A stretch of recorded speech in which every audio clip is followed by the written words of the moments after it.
At the BRICS Summit being held in Kazan, Russia, Prime Minister Narendra Modi has held bilateral talks with Vladimir Putin to talk about the restoration of peace amid the conflict going on between Ukraine and Russia. He's also all scheduled to meet Xi Jinping, the Premier of China, later today and discuss bilateral talks. This comes amid the de-escalation between the India and China border area talks. Take a look at the special report.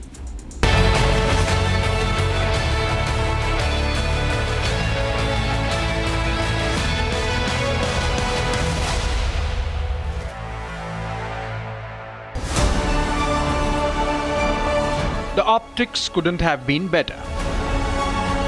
With 5 new members and 32 other nations wanting to join BRICS, Russia's apparent geopolitical isolation is all but over. Since the start of the Ukraine war in 2022, Russia has faced Western ire, President Putin even getting arrest warrants. Erstens, die Ukraine kann sich auf uns verlassen. Zweitens ist es eine klare Botschaft an Putin. Ein Spiel auf Zeit wird nicht funktionieren. Wir werden in unserer Unterstützung für die Ukraine nicht nachlassen.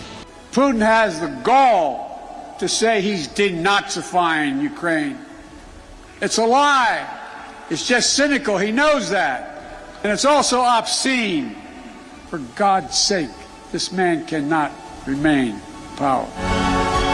Despite all this criticism, diplomatic rush hour in Kazan, venue of the 16th BRICS Leaders Summit, shows how strongly multipolar the world has become, with Russia still holding forth. As possibly the only truly non-aligned nation which is heard on both the sides, this is also the moment for India and Prime Minister Modi under the sun to be showcasing our position as a major geopolitical pole. Be it the key pre-opening bilateral with President Putin, or the acknowledgement from Putin himself to Giorgia Meloni of Italy that Prime Minister Modi can play a crucial role in peace in Europe. Both the global north and the global south indeed seem to be turning to India. However, the US was quick to put out its veiled stance on the BRICS Summit 2024, playing down the significance. But with all the action at the BRICS Summit in Kazan, has the West now realized that eliminating Russia from the global stage remains nearly impossible in today's global order.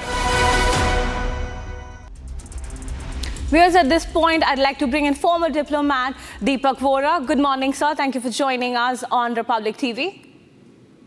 Thank you very much, ma'am. What a wonderful way to start my morning with the world's favorite channel. And you yourself, you're outstanding. You're brilliant. Thank you very much. Thank you, sir. That's very appreciable as kind words. Mr. Vora, help us understand now that there were talks of disengagement along the line of actual control between India and China, and that Prime Minister Modi is scheduled to meet Xi Jinping later today. What can we expect in terms of the bilateral talks? All right. Thank you very much. First, a brief weather report. There's heavy fog in the nation's capital, New Delhi, and all the fog in Beijing is inside Ping Pong's head. Now, having concluded that weather report, the question, why has China chosen this time to decide that they would like to disengage from the areas that belong to us, but then China claims them? Has China suddenly fallen in love with us or has decided to accept India as an equal? Not at all. The real reason is that, ma'am, it's an American expression, China is up the creek, shall we say, without a paddle. Its economy is tanking, its reputation is tanking, its property sector is gone. India's market of 1.4 billion, now that Europe has booted out China and America doesn't like it at all, beckons. And China really wants to exploit that market. So now he's trying to present a very reasonable face as he sees that he is no longer the dominant player in BRICS, but India is overtaking him. So suddenly it has dawned on that buffoon that we should be friends with India.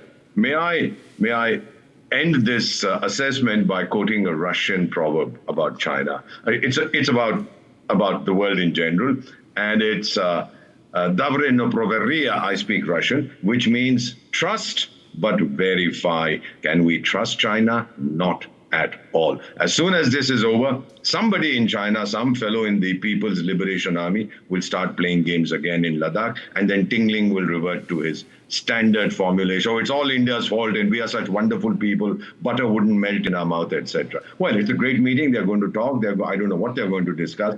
But certainly this time, ma'am, and I say this with tremendous pride as an Indian diplomat, as an ambassador of India, that we will be looking ping pong straight in the eye and saying, buddy, let's talk as equals.